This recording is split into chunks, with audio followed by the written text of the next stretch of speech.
program at the center, at the Wilson Center on Science, Technology, America, and the Global Economy. Let me just say a word about both our program and the center itself. The center is, as you may know, a living memorial to President Woodrow Wilson. And when Congress set up the center, they wanted to capture both sides of Woodrow Wilson's life. He was the only president to have actually earned a PhD. He was, in his era, a very prominent political scientist. Some of his books are still actually used in classes. Some of you may have read those books as you came along. And the charge that Congress gave to us was to take both sides of Wilson's life and try to make them work together. So we do our best to bring together the best thinkers on key policy questions, the kind of panel that we've assembled today, together with people like yourselves who are on the Hill helping make policy, or in some cases around town at key organizations that clearly have an enormous impact on policy. Let me remind you that on the table there's a card that you can fill out, and that will give you access to all sorts of information on key policy questions.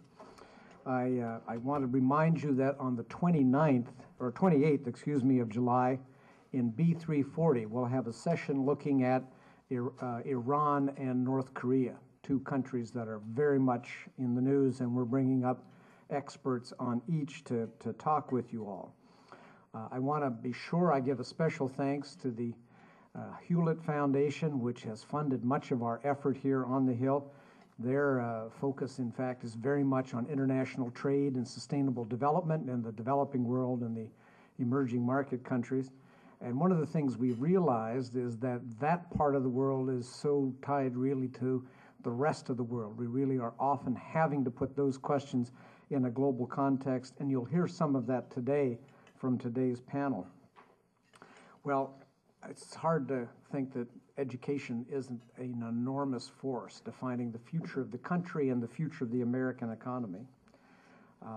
Today, I want to suggest that we're taking a leaf out of the business world in some sense. The business world often talks about having learning companies that try to look around the world and at their competitors to find the best practices.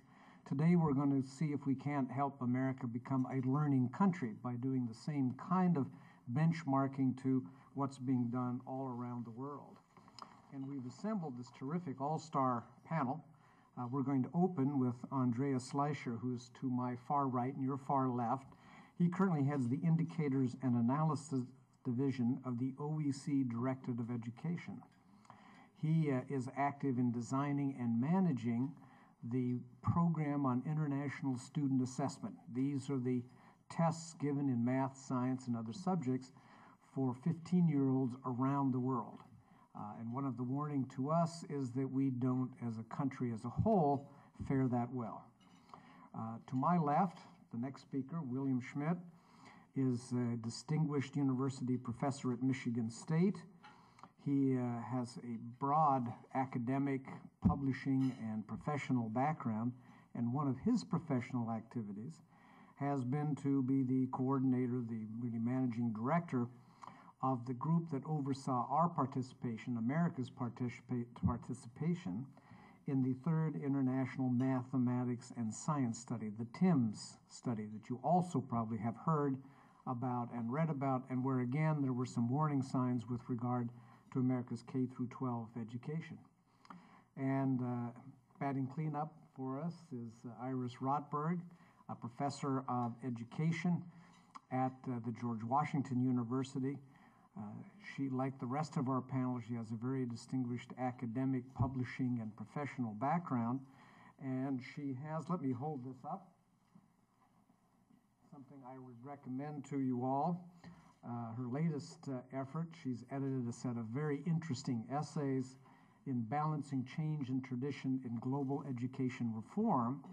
And she's told me that there will be another edition coming with a series of updates. Andreas, let me turn the floor to you. Thank you so much. Thank you so much.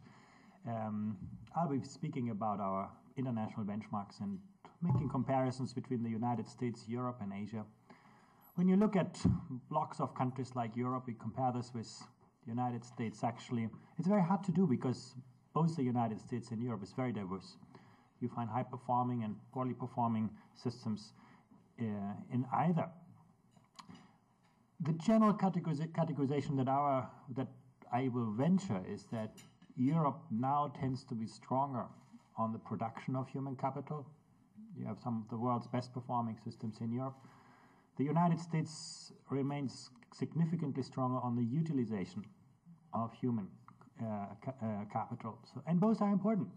You need to have the skills and you need to be able to deploy them effectively. Many of the best performing education systems still have difficulties in ensuring that people who have skills actually get to use them and draw benefit from that. So I think both aspects are important, but of course today we'll talk about the production side, the schooling side. You have received a printout of some of the slides I want to speak about. If you look at slide 2, that basically just shows you the countries that we're able to compare in terms of the quality of educational outcomes.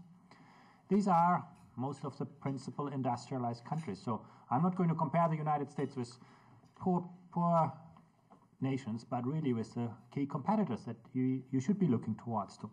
And then if you turn the page and look at the first slide on page 3, it's a bit complicated, but it shows you 2 dimensions. On the vertical axis, you learn something about the quality of learning outcomes among 15-year-olds in the countries. The higher up countries are, the better the 15-year-olds do in education. On the horizontal axis, you learn something about how effective education systems are in moderating social inequalities. The further the countries to the right, the less does social background make a difference for young people. The further countries are to the left, the better a predictor social background is for people's success in school. And what you see on this chart is that there is huge variability. On the one hand, you see some countries really doing well on both quality and equity. If you look at the green quadrant, you see Finland in Europe, you see many of the Asian systems, Australia, Japan, Canada, Korea, and so on. So these are the countries I will be speaking about when I talk about successful education systems largely. Success on both the quality dimension and the equity dimension. And you see on the left side of the chart countries that struggle. If you look at countries like Germany, France, or the United States, they all struggle largely with the equity part. They differ in terms of average performance, but they all have real difficulties in moderating the impact of social inequality. So that's what I'm going to talk about. Now, when you ask about the reasons, what can we learn from that? I think the first thing you can learn is that strong educational quality is really possible. There are actually a fair number of education systems that succeed to provide good education for all. What's so special about Finland is not just its high average performance, but the fact that only 5% of the performance variability lies between countries, between schools. So more or less, this is a country where success is systemic. As a parent, you don't worry where you put your child, but you can rely on quality throughout the education systems in poor and rich neighborhoods to the same extent. Now, when you look at the reasons, everybody turns first to money. But when you look at the chart just following that, you see actually that the average resources that are spent on education are not a particularly good predictor for the quality of learning outcomes. Some of the world's best performing education systems are not that expensive. And some of the most expensive systems, among them the United States, don't do particularly well. So money alone is not a good predictor. When you turn to the next slide, you actually see that the choices countries make on how they spend their money tell you much more about the quality of learning outcomes. If you look, for example, I mentioned Korea, I mentioned Finland. When you look at these countries, they usually invest a lot to attract the best people into the teaching profession. They invest a lot in instruction time. They invest a lot in giving teachers working time that is not teaching time, sort of creating collaborative opportunities for teachers to work together. And how do they pay with all of this? With large classes. So they make the choice that they basically buy those resources with larger classes. When you look at other countries in Europe, or the United States is also a good example, the priority has been given historically, or at least recently, to reducing class size, and at the expense of or the price for this has largely been relatively low salaries, relatively few opportunities for teachers to work outside of teaching, at least paid work. So you can see actually that chart shows you that spending choices vary quite a bit across countries, how the money is being invested. What is added to this is that many of the best performing education systems have very strong devices to get the money where it can make most of a difference and get the most talented teachers into the most challenging schools. And that's sort of another attribute that particularly the Northern European countries, but also countries like Japan have been very strong on. The capacity to allocate resources in ways that those resources make most of the difference. Now, money is always difficult to deal with. I mean, most countries operate with zero gross budgets, but that's why I want to look basically to factors beyond money. I think one of the most consistent predictors of strong performing education systems is the existence of ambitious, rigorous, focused and coherent national standards, and Bill will be talking about that. I mean, that's where much of that evidence comes from, but actually we also look at this through the eyes of students. In high-performing systems, students perceive that the goals that are set for them are ambitious.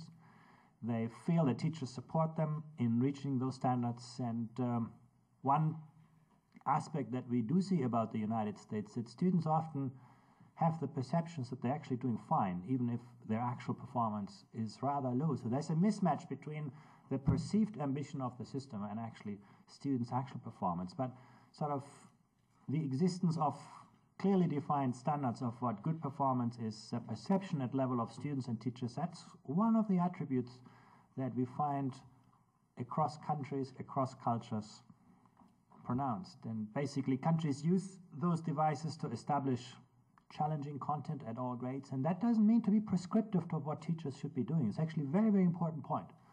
When you look at some of the best performing systems, they specify what students should be able to do. They don't tell teachers what to teach. Actually, much of the responsibility for the implementation of educational content and practice lies with the school. There's a lot of sort of school level emphasis on that. And I think that's sort of the first thing, but those countries also back up high ambitions with very strong support systems. I mentioned already, they attract the best teachers into the profession. In Finland, you have 9 applications for 1 teaching post in the last year. So everybody wanted to become a teacher, and not because of money, but because the schools offer a work environment that is really attractive for highly skilled professionals. We have other countries that pay teachers a lot, but they don't succeed that well. But you go to Singapore, you go to Korea, I mean, that's a consistent pattern, that they have a work environment and incentive systems to get good people into the teaching profession. They also invest a lot in continuing professional development. Teachers do have lots of opportunities to continue to develop and upgrade their skills. They have real career perspectives. They have real development opportunities, things that we see quite consistently across the systems. They develop teachers into effective instructors, and they put in place incentive systems to ensure that all students really benefit from that. I've put some of those things together on the next slide, but I do want to move on. I have only 10 minutes time here. I wanted to move on to another important aspect, and that's how you distribute decision-making in education. Who has a say over what? And what we can say is that in high-performing systems, schools usually have a lot to say in the education system. In some systems, they decide whom they hire, how they allocate resources, how they manage their curriculum within a system of national standards. And sometimes we try to artificially contrast devolution against centralization. And that's actually no longer the question in most modern education systems today. It's not whether the system is centralized or decentralized, but it's about the aspects of decision-making in education that are centralized and decentralized. If you look at some of the best performing systems, they are quite highly centralized when it comes to what students should be able to do, establishing national standards, but they are quite devolved when it comes to how schools actually implement those kinds of standards. I mean, sort of in many systems, the question is not primarily how many charter schools the system has, but how every public school or every private school is actually enabled to build the capacity to make those kinds of decision. You could actually argue that, take again the top performer, Finland or England, some of the systems, Belgium, Flemish Community of Belgium, Netherlands, you could argue that every public school in those systems is like a charter school in the United States. It's the same level of responsibility, discretion, and responsibility, except that they are embedded in a system of quite clear, defined national expectations. So every school knows what students should be able to do. What they can do is decide with whom they want to work to achieve this and how they want to achieve this. I think that's a very important aspect. Devolution in some aspects, centralization in others. What we also see is that those systems generally have what we call intelligent accountability. It's the capacity to intervene when things go wrong. They have systems to identify poorly performing schools, and they have systems to support and intervene to remedy that.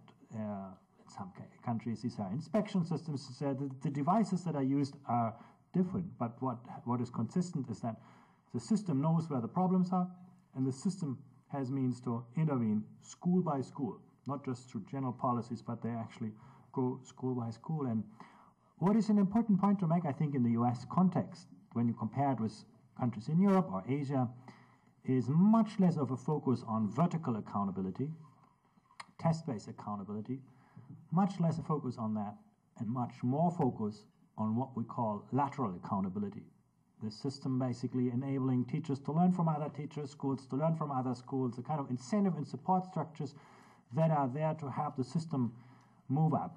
Like in some of the best performing systems, every school knows what good performance is, every school knows where it stands, and every school knows what the support systems are that it can build on. Sort of a mixed systems of accountability. Schools also often have their own school-based assessments, complementing national assessments, and so on. But I think that's an important aspect. So the third aspect is about devolution combined with intelligent accountability. Not one, but both of them together. And actually, you can see that in our data when you look at the schools that were most successful, and you pool all data from the OECD countries together, you can see that the schools doing best were those that had a lot of local discretion, but were operating in a framework of quite clearly defined standards. The last point I want to make, actually just stressing here again, is that local responsibility of schools isn't really a matter of public and private schools. When we compare public and private schools or public and charter schools, we don't actually see much of a difference when we account for social background across the world. That's not just about the US, but I think across the OECD countries. It is really to do with the levers that schools have at their discretion to affect change. The third factor I want to just briefly touch on is how do education systems deal with diversity? And that's probably in most OECD countries, most industrialized countries, the biggest challenge, because diversity in populations has increased. Things like immigration are now commonplace, not just in the United States. Actually, if you look at the proportion of students with an immigrant background, the United States ranks only 9th in the OECD countries, 9 out of 30 countries, 10th. And 9 countries have larger shares of immigrant students, and many of them have immigrant students with much greater disadvantage than the United States is. What I should say, however, is that all 9 countries with larger immigrant shares do better on international share. So that is really a question not how many immigrants or disadvantaged people a system has, but how effectively it moderates their impact. And what have we learned here is that a common feature among high-performing systems is that they embrace that diversity. They basically do not deal with it through tracking and streaming and stratification of all kinds, which is sort of what was done in the past. But they try to build integrated education systems and combine that with individualized learning opportunities. And that's probably also the biggest trend that we've been able to observe in the last 10 years. In virtually all countries, a trend towards more flexible education pathways, more opportunities, more choice for people to choose where to study, when to study, how to study, embedded in systems that are really highly integrated. No, in the past, sort of great repetition, not in the United States, but in many European countries was a very important device. It doesn't exist anymore. No? tracking where it exists. It's now being moderated, de-emphasized, or at least its impact. Like my own country, Germany, was a very highly stratified education system, and it's sort of making its way towards building more flexible education pathways and more opportunities for students.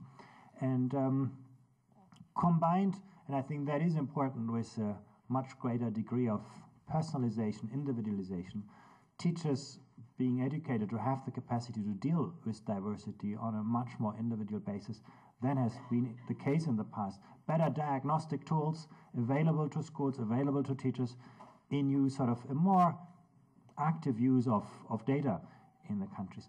I think I'll leave it like here. We'll have more time in the discussion. What I want to stress is that actually our data show quite clearly that strong education performance is quite a realistic and possible goal. You do have across the world a number of countries that have achieved that. Some of them have made dramatic progress. You don't have to look to Finland and Korea. Some people say it's very hard to emulate what they have done. But you take a country like Poland, a rather poor European country. In the last 6 years, it raised its average performance of 15-year-old students by 3/4 of a school year. That level of progress is realistic and possible. In terms of quality, in terms of equity, we do have a number of countries that show that social background does not have to be a determinant for people's life chances. I think a very, very important finding that it's not the diversity of populations that distinguishes countries, but the capacity of social systems, school systems, to moderate the impact of diversity. And finally, I think we have seen that some of that actually is done with quite good value for money, with spending not a major determinant of outcomes. I'll leave it here. Thank you very much. Thank you.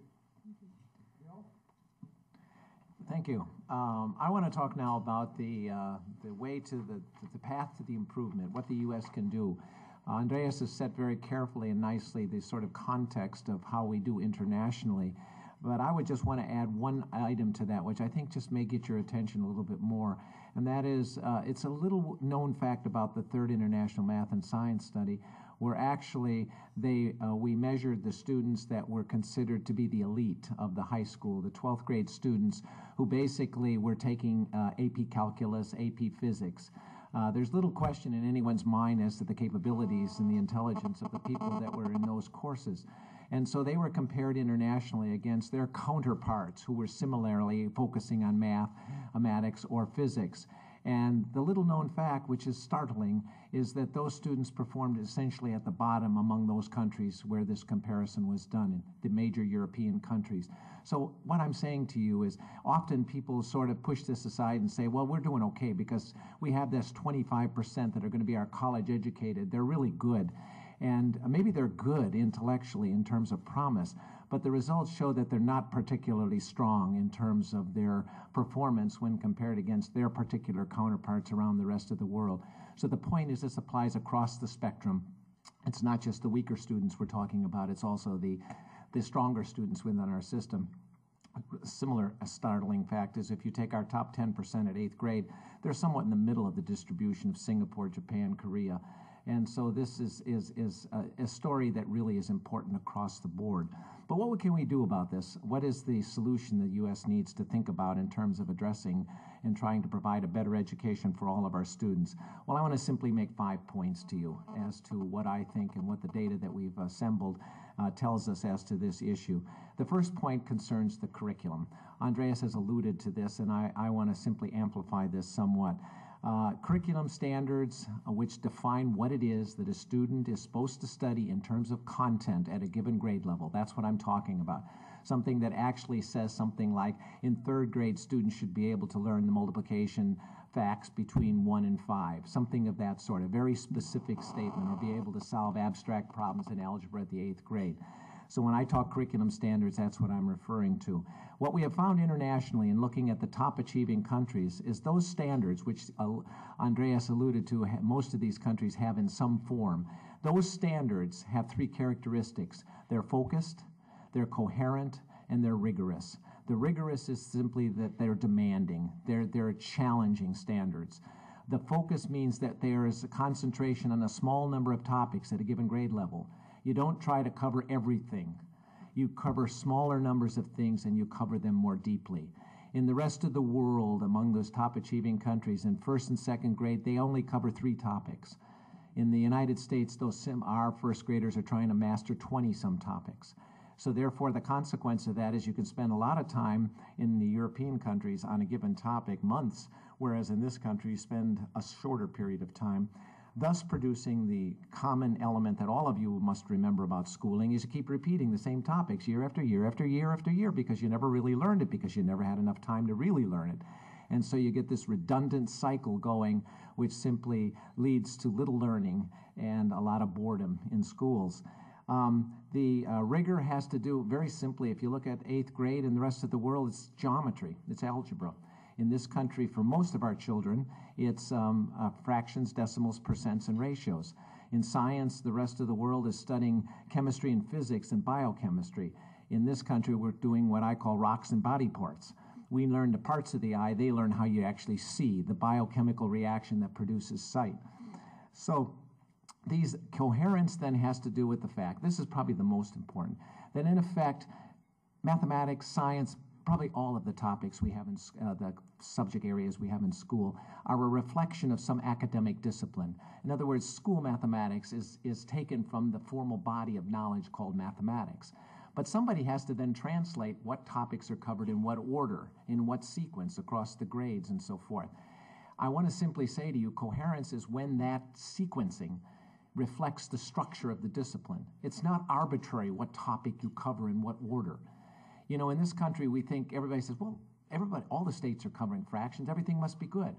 Well, no, it depends on where it's being covered, in what grade, and what precedes it, and what follows it. And that's the issue of coherence. And I simply tell you the United States does not have this kind of coherence. It does not have this focus. It does not have this rigor. The coherence is bad because in this country, it's almost as if the topics were arbitrary. You could just move them around. Many states, in response to No Child Left Behind, essentially asked the various districts what they taught at which grade levels. My state did this. And then they just assembled it and put it together and said, this is this curriculum. Well, that's just nonsense.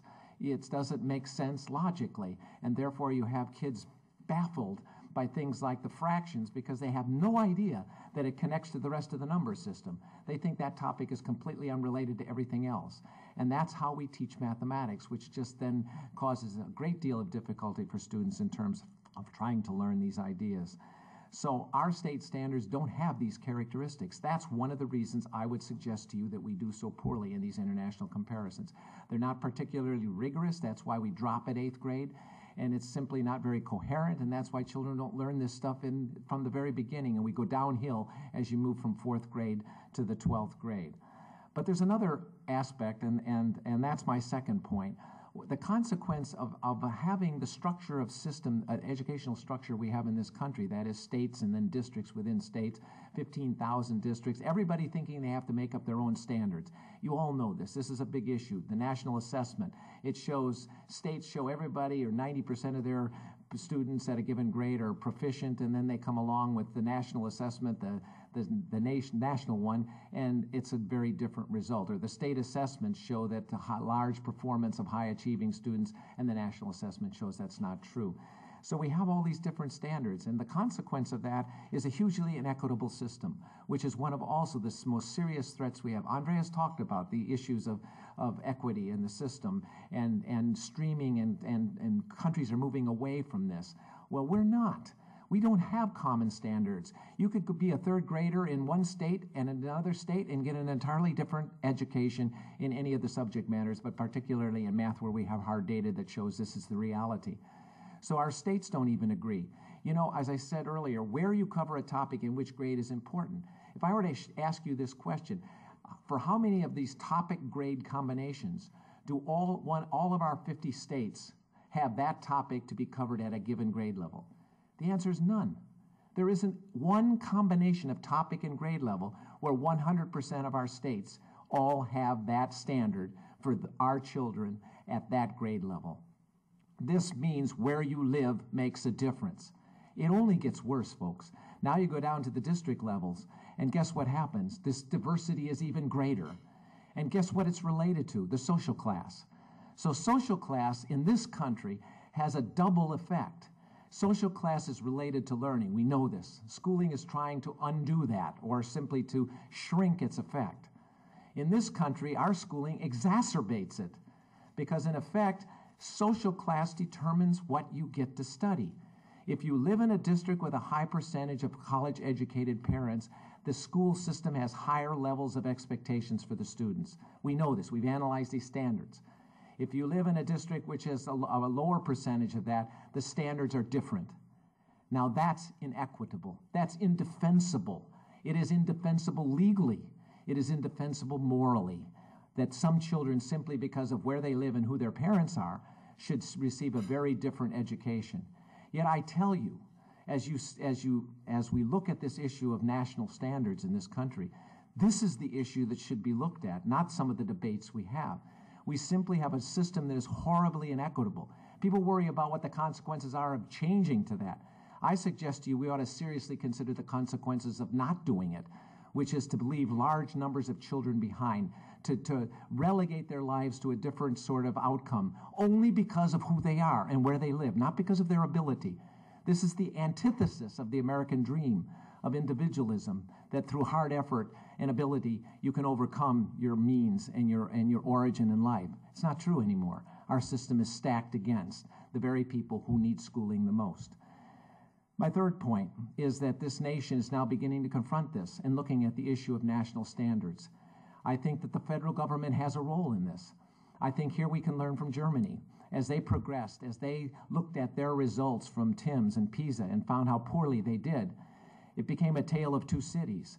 They moved in Berlin towards a common set of standards for all of their Länder or their states. They have a heavily state-driven system, just as ours. There was no federal control over education in Germany. Yet when they responded to this situation, their states worked together to develop common national standards, which they are putting into place more recently to simply assure that all children have the same level of education. Because they recognized the inequalities in their system were creating great differences within their society which were not healthy economically, democratically, politically, and from any point of view. So what they did then is they, from the states, created this, adopted this, but the federal government stood in support, providing money to encourage the states in these directions. And so this would be a role for the federal government. That's my third point. These standards should not become federal standards. They must be national standards. They should be like in Germany, where the states themselves, as is now taking place, where 40-some states are beginning to look at this and develop this, but it's driven by governors and chief state school officers. That's the correct model, I think, from our political system, and at least as we compare it to Germany, it makes sense. The fourth point that I want to make very quickly is that there's another element of this. It's not all about just curriculum. We have to have the teachers who have the background knowledge, the subject matter knowledge, and the pedagogical knowledge of how to teach those things. We need those kinds of teachers in our schools. We often talk about this. We often blame the teachers. Anytime these international results come out, the first group we blame, the first policy implication is we need to improve the quality of teaching. Well, nobody really knows what that means. It's just words. Well, we're doing an international study right now, the results of which will be released in January, across some 20 countries, looking at how they prepare their teachers in mathematics at the elementary, middle, and the high school level. We actually did several years ago a smaller study of 6 countries looking at the middle school mathematics teaching. And I can tell you the implication for that, and I suspect it will be from the larger study, is as follows. And here's a real policy issue. We put our future teachers into school for 4 years.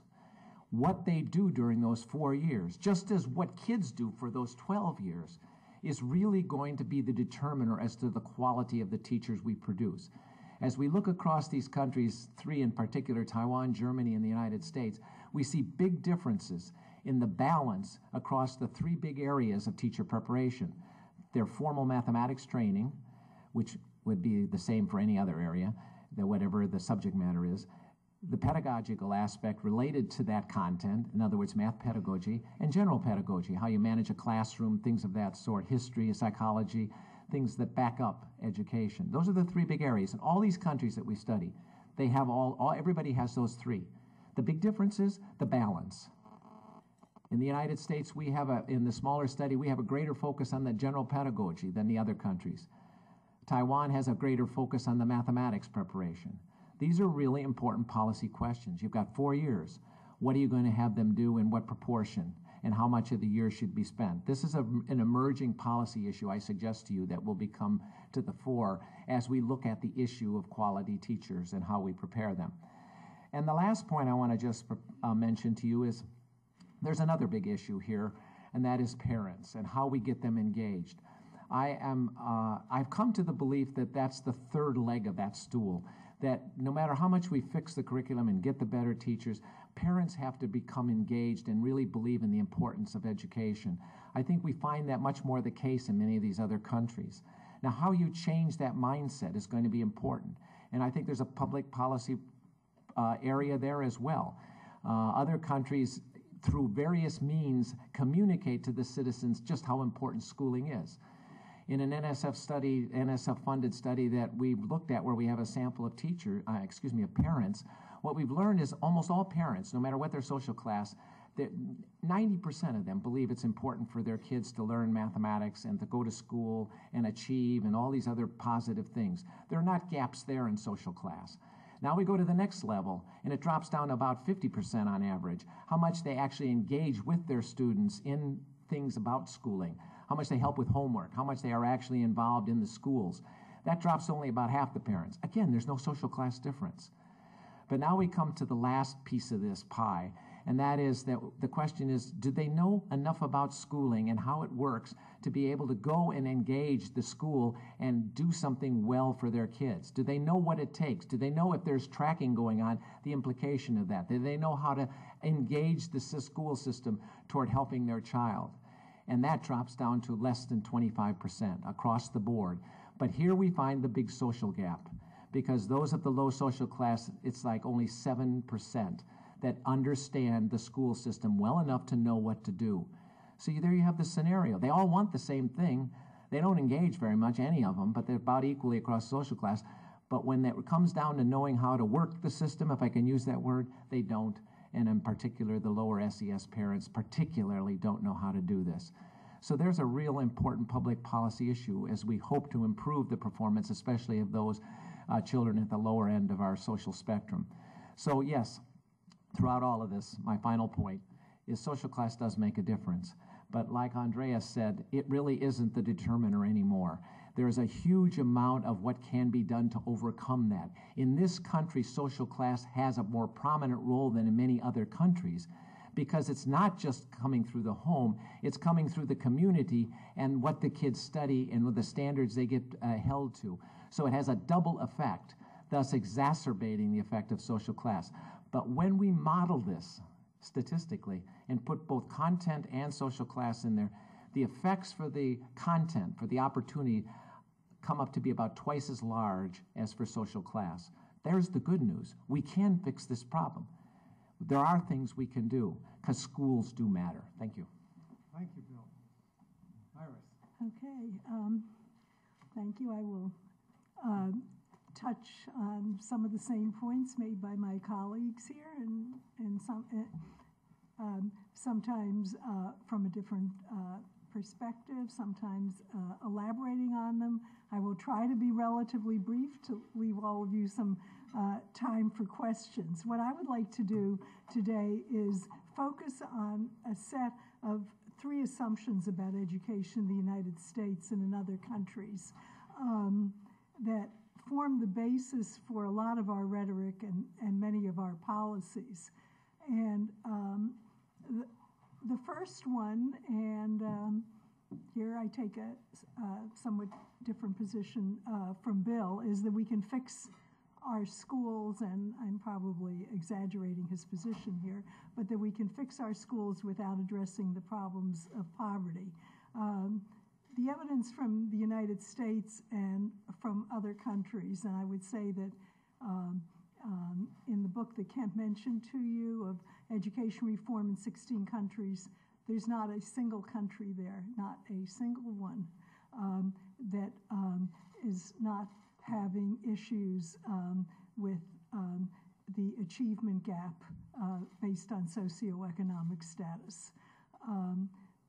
It's a major problem in most countries, and a bigger problem in some than in others, and unfortunately, it's, the United States, along with some other countries, among industrial countries, is at the high end of that.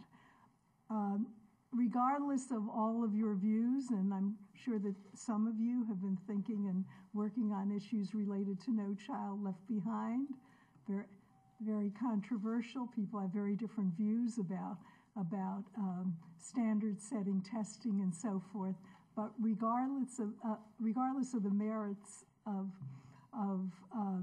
any of those views, the context remains in this country and countries throughout the world that socioeconomic status and the extent of poverty, the gap between rich and poor, set the context and make an enormous difference. And without attending to those policies, it will be very difficult to make dramatic changes in the quality of schools. That doesn't mean that there's not large variation among students within every school. Doesn't mean that schools and teachers shouldn't do the best they can wherever they are teaching, but it does mean that there is, in most countries, a significant gap between schools based on the socioeconomic status of the families in the community. When we compare U.S. education with education in other countries, there are two things that we also should keep in mind, and that we rank high in two international comparisons that perhaps we would prefer not to win. One is the gap in income and wealth between rich and poor, among the largest among industrialized countries. And the second, our system of school finance is among the most unequal of industrialized countries. And that doesn't just mean money, it means generally resources. And I wish I had time, but I won't take it now, to go into the issues of teacher distribution. A couple of countries like France and Japan have tried to assign teachers to alleviate the unequal distribution of teachers across different types of schools. Countries are struggling with this, but without assigning to, even France with their assignments hasn't been able to solve the problem, but they might have lessened the problem. In this country, it would be totally unacceptable to do that. And so whenever we propose a reform, we need to know whether we're talking about something realistic. In recent years, of course, we've tried to close the achievement gap by making our accountability requirements more rigorous, and I would say more convoluted. It hasn't solved the basic problem, and it probably can't be, regardless of your views on whether it's a worthwhile thing to do or not, cannot be expected to, because the problem is much more fundamental than that.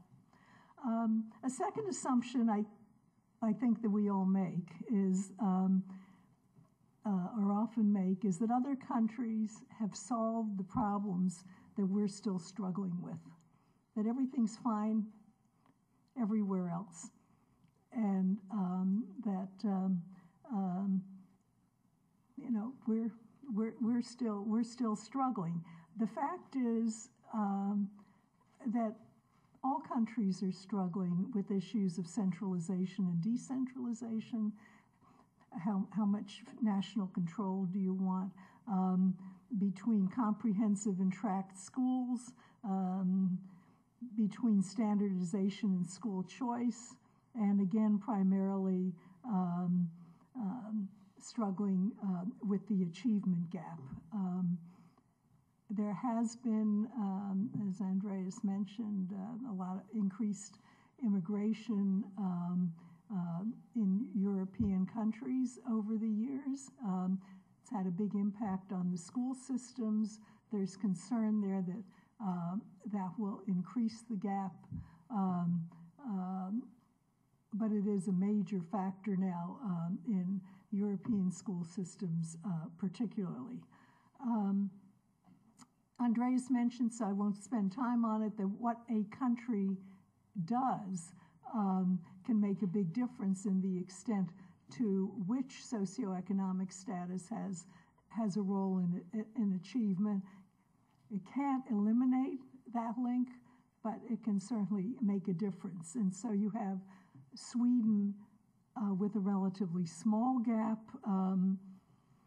and Sweden has much less of a gap between rich and poor than we do.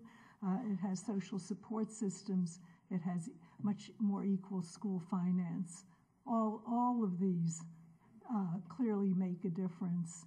And then Germany, which Andreas also mentioned, has had a very tracked system, having kids go to separate schools starting in 5th grade. And I was happy to hear from him that PISA does seem to have had an effect on that, and that the German states are beginning to change in this respect.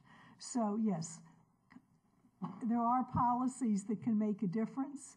There's sometimes in the education system, I suspect more often they're in the society itself. And so whenever we think about improving education, I think it's essential not to think about it apart from what is going on in the broader society. It's interesting, the countries like China and Russia, which have recently emerged from communist systems, in doing so, have gone back and forth, even in the short time since these political and economic changes occurred, between decentralization, centralization, in China having localities be responsible for funding, then pulling back to some extent and saying, no, this isn't working, it's too unequal, and so forth. But I mean, the bottom line in both of these countries is that a lot of people have moved out of poverty, a lot have entered the middle class, and the gap has increased. All of these are going on at the same, all of these outcomes are going on at the same time. So, you know, in both countries you have extremely wealthy, you have very poor, and I guess they're beginning maybe even more extreme than the United States in that respect.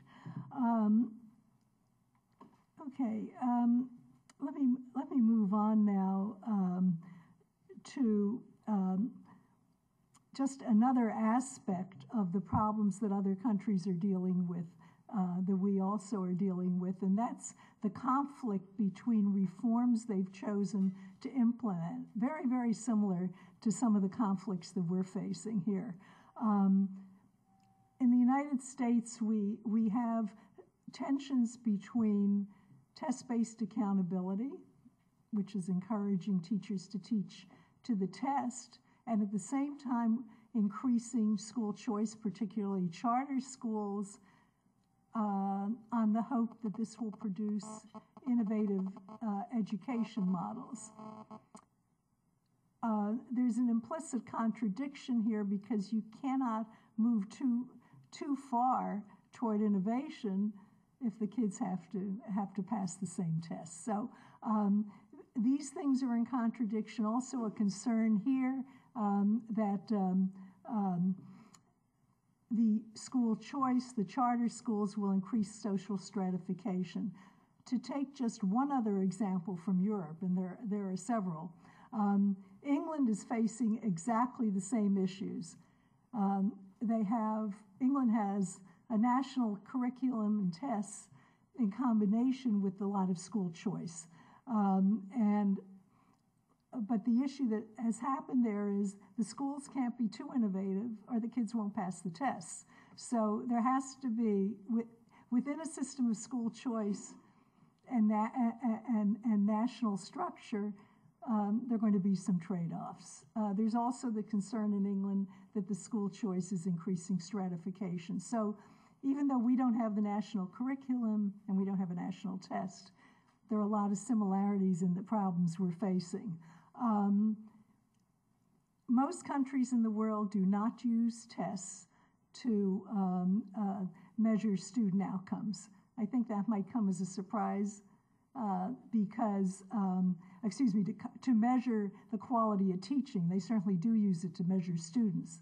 I think that might come as a surprise since our increasing focus on test-based accountability, on No Child Left Behind, on requirements for testing to evaluate teachers in schools came in response to the test scores, and we said, well, we want to score as high as some of these other countries, so this is what we're going to do to try to accomplish that. But in fact, these other countries that we admired for their test scores don't do it. England does, but not to the extreme we do. A few other countries are now beginning to do it. As we're having second thoughts, a few other countries are now beginning to do it, but most countries in the world don't. Almost all countries, though, test, and they test, of course, for admission to elite secondary schools and universities. So if you take countries like China, Japan, and Turkey is another example, what they have faced because of their heavy emphasis on tests is how to make their curriculum more innovative, more focused on issues of problem solving, simply moving away from rote learning.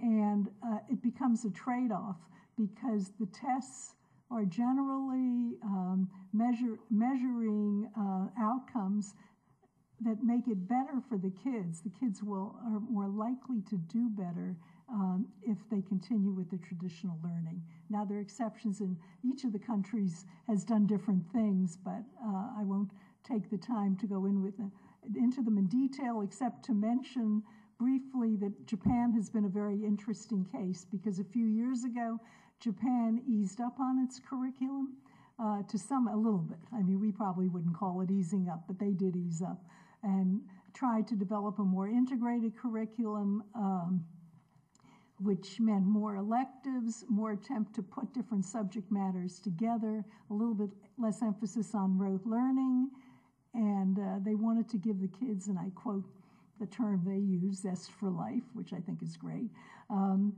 Well, it turned out that in the next round of testing, they went down marginally in the test scores. The Prime Minister then got on national television and apologized to the students and families of Japan for weakening the curriculum, and they have now taken away some of the integrated studies, some of the electives, some of the what they would call zest for life, and moved back to a more basic curriculum in part, but not totally. So what's happened is there's been backtracking, but like most countries, once they start an innovation, it's not going to disappear totally. So they backtracked a little bit. Try to get the questions. Yeah, okay. My third point, I won't take time to elaborate it, but a third assumption we make, I think, which guides a lot of our rhetoric and thinking about policies, is that countries' ranking on international test score comparisons predicts its ability to compete in the global economy. This does not say that we shouldn't strengthen schools and the rest of our society, but it does say that if we focus on that as the reason, and when we can compare the competition between industrialized countries in the global economy, all of which, even the ones with problems, big problems, have highly educated citizens, whether it's the changes in the education system that are going to make the difference between all of the dynamics in the worldwide economy. And I could list a lot of these, but I'll leave some time for questions. So thank you. Let me add, though, just one more thing on an optimistic note, and that is that access to education is increasing all over the world, as it started to increase in the United States many years ago, both with the GI Bill and then soon after that with enormously increased access to higher education for minorities. If you look at the long-term trend, it's made a tremendous positive difference. And the policies that we develop, it's made a positive difference in getting generations of children out of poverty. And that has done more than anything else to raise achievement. And I think that the policies that we develop over the next several years, and the policies we stress, both our social and economic policies, our student financial aid policies, for example, will make a big difference in whether this trend can continue over the years. Thank you. Okay, thank you, Iris. Yeah. Let's move right to questions, because I know you've got the young man here in the front. If you could tell us who you are, and remember, we do give priority to congressional staff who are here. Please.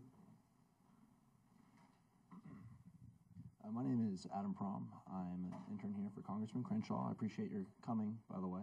It's a great forum. My question is in regard to Mr. Schmidt's assertion that national standards are the way to go for education. I graduated high school in 2007. I attended an elementary school, a middle school, and a high school. They're all magnet schools, but they're located in poor neighborhoods in Jacksonville, Florida. So we had people who had to make good grades and try out to get in, but we also had plenty of neighborhood kids who had the opportunity to attend these schools. And my mom also teaches at a magnet middle school in Jacksonville. So one thing that I noticed, and that she definitely noticed, is that parents do play a very, very central role in the education of their kids. The interests that they take in their children's education, the problems that arise at school are elemental. As Ms. Rot Berg mentioned, I believe it was you brought up these statistics. Only 25% were the year statistics, or only 20, oh, yours, okay. Only 25% of parents actually know how to engage in their schools to actually help their children. Okay, so what I've always thought, and I would like to know your opinion on this, is that these indicate a stronger need for more localized standards, for more personal attention to the problems of particular schools and particular cities and neighborhoods, rather than a very widespread national standard, because this is a very big place, very, very big place. Comparing us to European states is However, the world is even a bigger place, and you'd have to defend to me why it is that children living in one location in some part of the United States or anywhere should learn different mathematics or different science from somebody in another place. It just doesn't make any sense. There is one mathematics, and it's the same that's studied worldwide. And to simply make that individualized in the way you're suggesting is reflected in the notion of the different districts having different standards, which essentially sets up an inequitable system. And I think it's unethical to expect all children to succeed and have a shot at life when they're given different opportunities to learn. And that's what happens when you have it in this fashion. Other countries set the standards so that essentially all children, no matter where they live, no matter their color of their skin, no matter their ethnic origin, no matter the language they speak, should be given the same opportunities to learn those things. It only seems, as my mother used to say, the fair way to do it. Yeah, I think, well, we have, at least I established common ground, or do you mind if I follow up? Or? No, go ahead and follow up, just briefly. Briefly, okay. No, definitely I agree that everyone should end up at the same point. I'm wondering why you dismiss a different roadmap, is what I'm saying. In Florida, we have the FCAT. Which is I know it terrible. And that's what they try and teach. That's what they base their math and science curriculum on. And it's not effective learning. I'm wondering what's wrong with establishing a common goal, but allowing room for different routes in getting there. I think in many ways the panel, at least as I listened to the three on the panel, they were all talking about that kind of thing, that how you get the relationship right between a national standard, let's say, and at the same time, different approaches to reaching that standard. And if you didn't have the national standard, but you had the different approaches, you often ended up with a very unequal kind of result. But if you had the national standards and telling everybody that you'd be doing this exactly the same way, you run into just the problems that you're suggesting. So I think it was getting, Andreas, maybe I'm taking words out of your mouth here. No, I think that's exactly the point. In most countries, national standards are not about telling teachers what to do. They define the goals and operationalize the goals, and then you can take lots of different pathways there. And actually, many education systems are much more diverse in the United States in how they get people to their respective targets. But I do not know any system that would level down the horizon of students just because they grow up in a certain area. That happened in the old style of tracking. You had the same kind of pattern. You basically divided students up into different groups, and you told one group, you're going to be going to this high track, you end up in a college, and the other group you told, well, you're going to a vocational school and so on. But that's not what this is about. National standards is really about defining the goals, what students should be able to do, and then actually many of the systems having them have great level of discretion at local and school levels on how they get students there, but they're measured by their success on the standards. I appreciate it. I'd like to respond to one aspect of your question, just by bringing in two examples, and because I think your implication was some need for flexibility, and one is I find those very, very interesting schools, and what superintendents are faced with, again bringing in reality.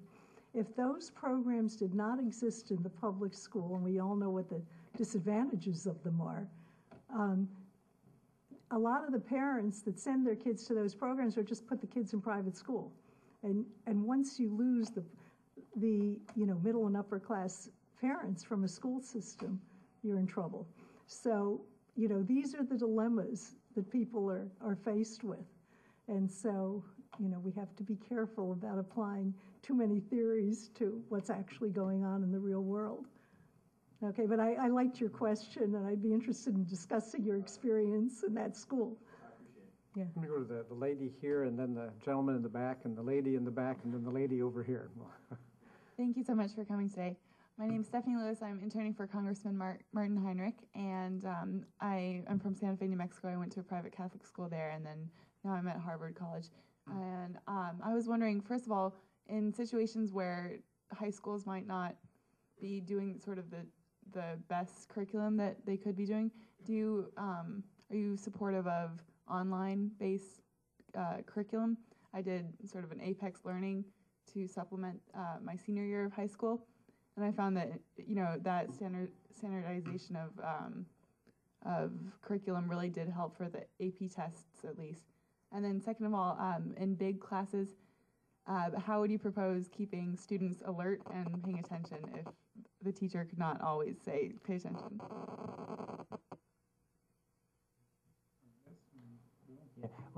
We at the OECD, we have very little data on the impact of online learning. And it's maybe just that the occurrence isn't yet as pronounced as it might be, but it may simply also be that it's harder to measure. So I can't answer the first part. The second part is interesting, actually. We see no relationship between the perceived personalization of education and the class size.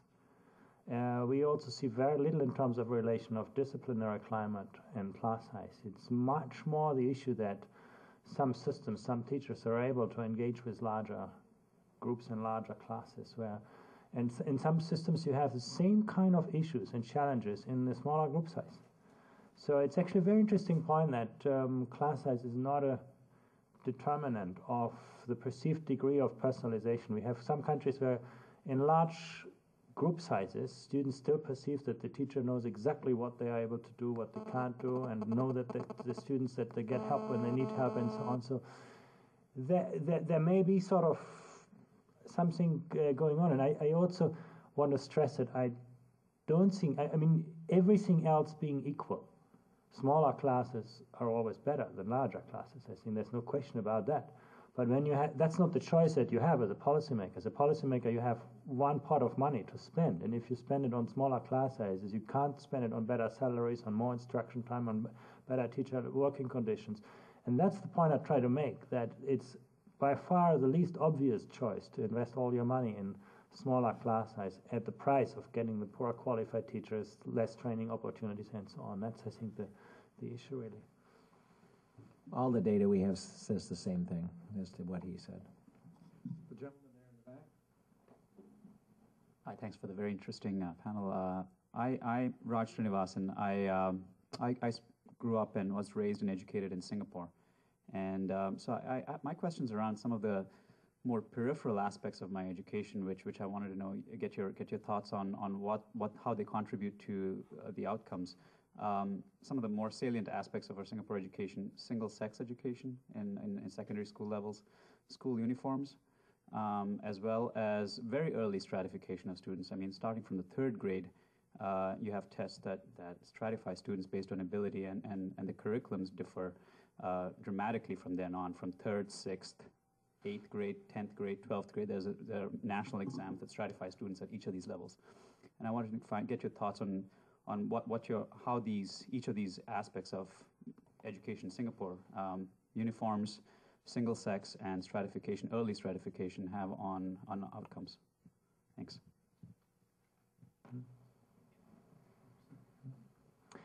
Yeah, I can't comment on the first 2 issues.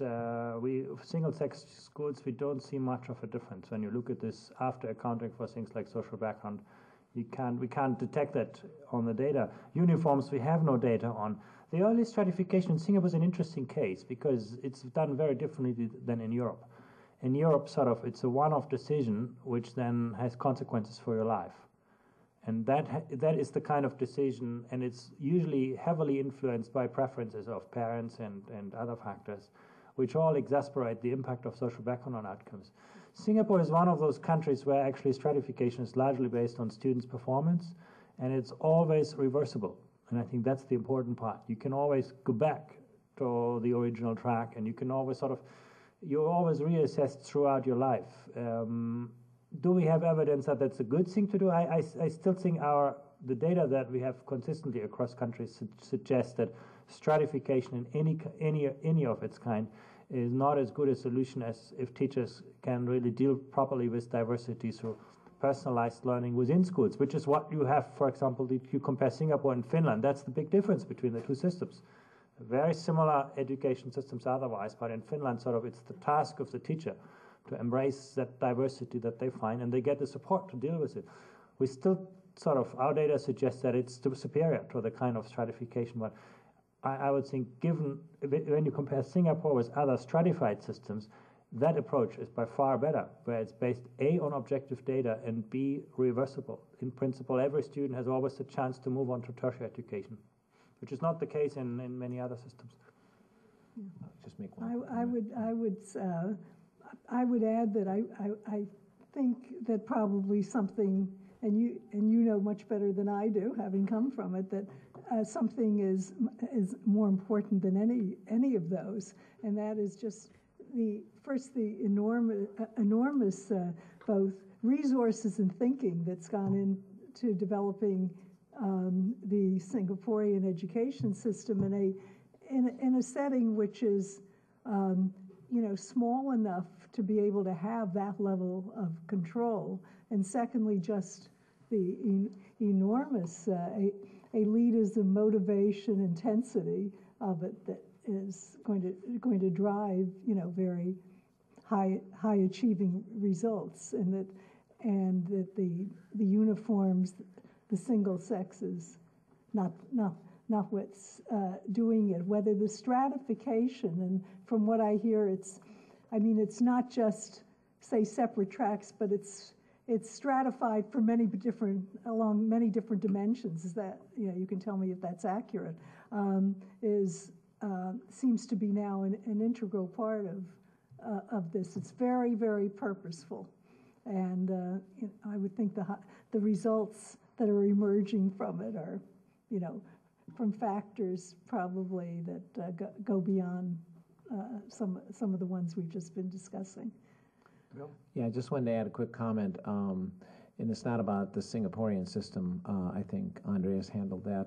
But I think it's very important that no matter what Singapore has done, to understand the consequences of this kind of tracking and stratification in this country. We have extensive data on this, and basically the data show very, very clearly that the tracking is simply a negative impact on students. We have in this country track schools and non-track schools, since there's no public policy as to which it should be. It's an individual district decision. And what you find is that on average, the demographics of the students in the track schools and the non-track schools are the same. The performance at 8th grade is the same on average. The amount of opportunity given in terms of the level of the curriculum is the same. So they equate on all these dimensions. The problem is that when you go to the non-track school, those characteristics are on average true for the majority of the students, just like an average characterizes. But in the track schools, there is no average student. And so when you look inside that, you find that even though on average the track schools have the same level of performance, it's hugely inequitably distributed. And so what you have is the effect of gaining a small amount for the elite 20% at the expense, and make no mistake about that, at the expense of the other 80%. Because if those 80% kids were in the public school that wasn't tracked, they'd get a better education, higher level of content expectations, and their performance would be higher. The data clearly show that. So what we've done is initiate a policy that benefits a very small elite who probably don't need it, at the cost of the larger majority of students who truly do need schooling. And that's a public policy decision as to whether you consider that cost worth it. Let's try to take the next two questions, and then we'll have them both answered. Thanks. I've been trying to whittle down my questions because I thought it was a great presentation that raised a lot of really salient and fascinating issues. I'm a counsel on the Committee on Foreign Affairs. I'm kind of looking at this as a parent, though. I have two children in DC public schools, one of whom I'm moving to a private school next year. And so pretty much everything you all discussed either relates to my work or relates to my kids. I guess what I've whittled it down to is two questions. One, there was no mention for a comparison of American kids and other kids in terms of their access to technological media, television, computer games, the impact that may or may not be having on their education. Just as an example, at my daughter's swim meet, she's only 9, all the kids who were waiting to swim had little $100 DS computers that they were playing with, and none of them had a book to read, not one. And so I think they grow up swimming and spend all of their swim meets playing with little computer games as they advance and mature the type of game, but are not increasing their reading or learning. I just wonder long-term impacts of that kind of thing. And I'm curious as to whether American kids just are watching TV more, are playing more video games, are doing that kind of thing more than compared to in some of the other high-performing European countries in particular. And then the other thing is I was curious about what your thoughts are, particularly Mr. Schmidt, in terms of your comments about the coherence and the depth of education and curriculum of everyday math, which is, to me, seems to be almost standardizing math in the United States, or at least in parts of the United States. Here in Washington, it's part of the DC public school system. It's also used by a lot of the private schools. I think it's also used by Montgomery County schools. And yet I've noticed exactly what you were talking about with my daughter, that they'll spend 2 days on fractions and move on to something else. And so there's no depth of what they seem to be learning. So I was wondering what your opinions are on the curriculum in that regard, and how it's merging, how that one project that turned into one curriculum is creating or not creating a standard for math in the United States. Let's take the last one. Will have to be the last question, and then turn to the panel for a series of penetrating answers. If we can remember the question. I wrote them down here. So. Yes, the lady right here in the green sweater. Again, thank you for coming and speaking with us. It was very interesting. I'm an intern in the office of Senator Evan Bayh, and my question actually relates to her first question.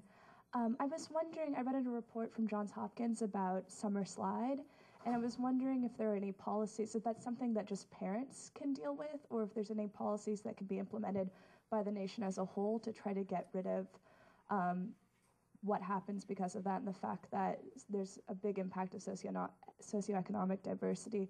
Particularly, I think it was on reading comprehension that's lost during the summer, less so on math. I think that's kind of equalized. Whether it's a good idea to increase the school year, or what other options can be done by the U.S.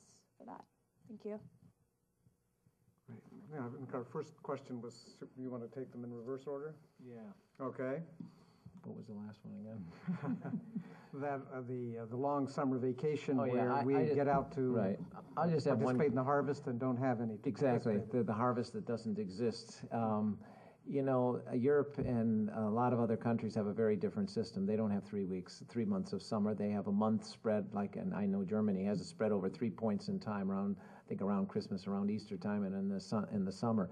So, I mean, there are other models. I mean, this is just, it really raises a bigger point that I think is worthy of a quick comment, and that is that, you know, this nation is an innovative nation. We lead the world in many ways with Intel chips and these other kinds of things.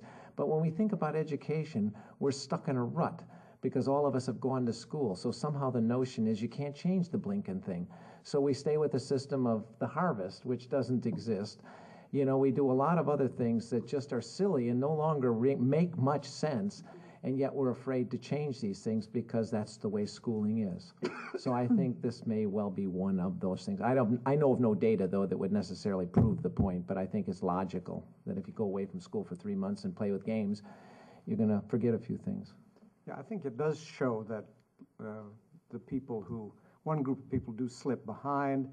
Another group of people, in a sense, are on a year-round system. I think upper middle-class parents tend to send their children to computer camp and drama camp, and when they're younger are signed up for the library reading program. So I think we have a de facto two-tier system built around that summer. Although some of us on the panel, one of us on the panel actually worked on a bugging crew and drove a wheat truck during the summer. So there's still a harvest to be had. How about the question on, is technology a diversion? Are we all playing computer games rather than hitting the books? That is actually a very interesting question. Again, it's something that we still, unfortunately, have very little quantitative evidence on.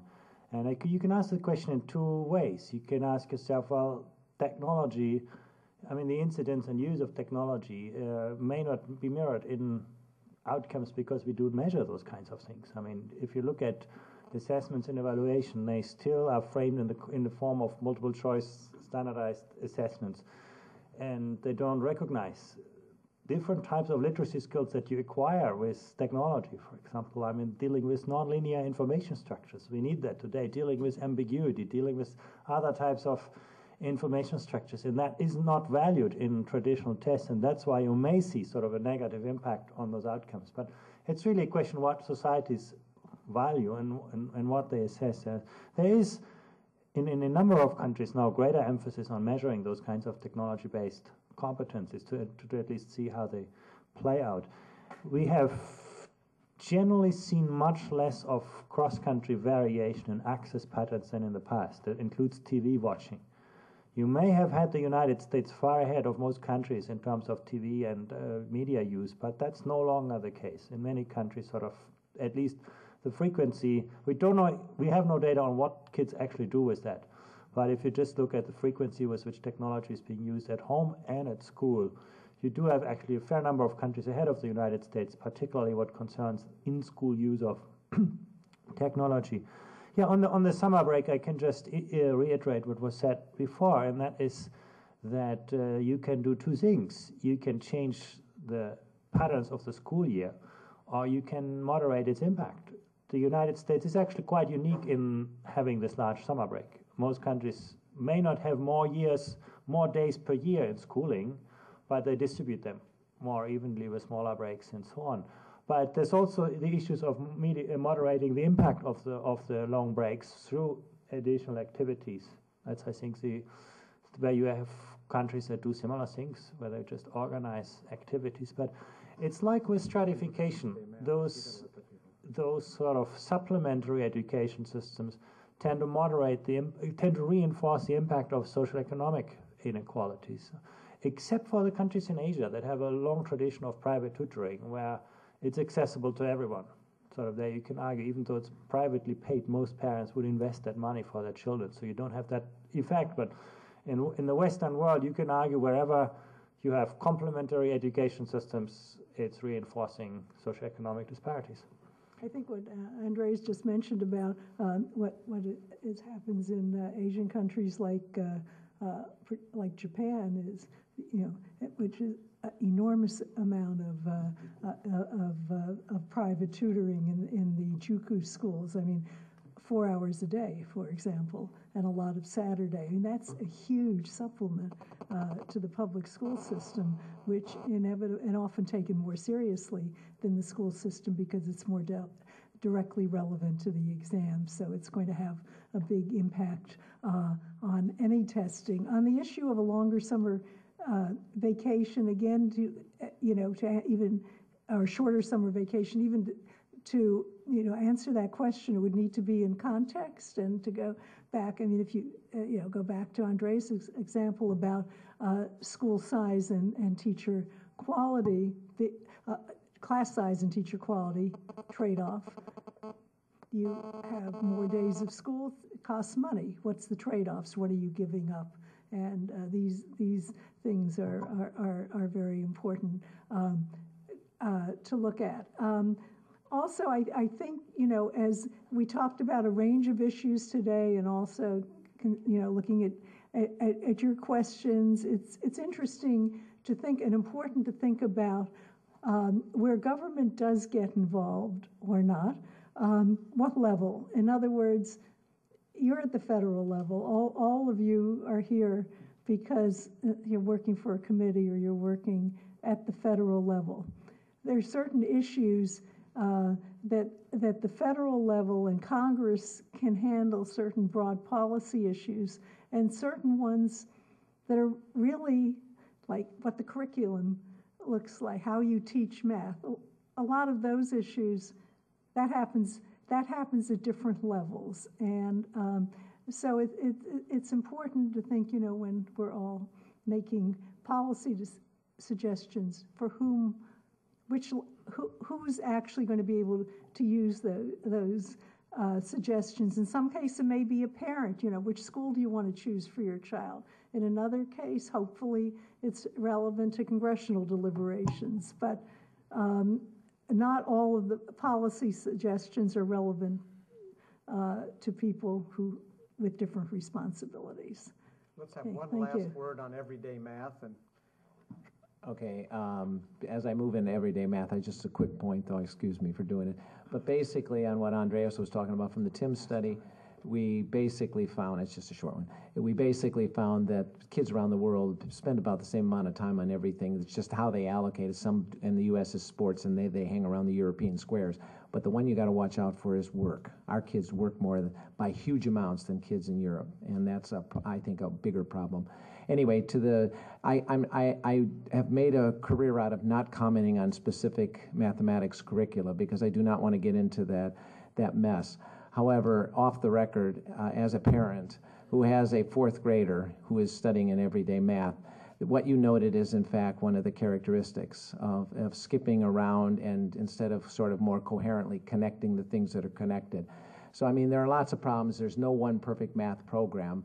But that's not really the problem. I mean, if these books are written by people who have put an honest effort into writing what they think is a good math curriculum, but the difference is in other countries they have a specification of the things that should be covered at a given grade level. Then all the textbook publishers who are commercial, who are for profit, write the books to match those standards. In this country, we have people writing books with their image of what it should be without a clear indication of it. That's why our books are 800 pages at 8th grade in math, whereas Europe's books are about 250 pages. So we end up with a whole mess of stuff, which is the mile wide, inch deep, the lack of focus stuff. It all connects, unfortunately. well, let me ask you please to join in a round of applause for an outstanding panel.